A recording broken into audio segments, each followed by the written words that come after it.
Heikki, 27-vuotias. Tampereelta kotoisin ja munhan tavoitteena on kerää kaikki Suomen Bengalin Tigerin DVDt itselleni.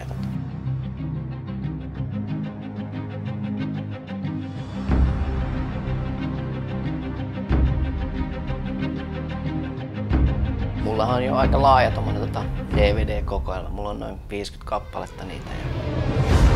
Legendaarinen Bengalin tiikeri. Perustaa semmonen Bengalin tiikerin lahko.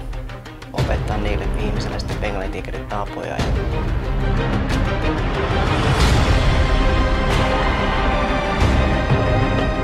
Bengalin tiikerissä mua kiinnostaa eniten sen niiden elämäntapa. Mulla on tosi vaikea löytää samanlaisia ihmisiä, joiden kanssa mä voisin jakaa näitä kokemuksia tästä hienosta DVDstä. Joo, eihän tää harrastus mulle mitenkään pakkomielteeksi ole vielä tullut. Pakkomielessä on aika laaja käsite, mitä se meinaa, mutta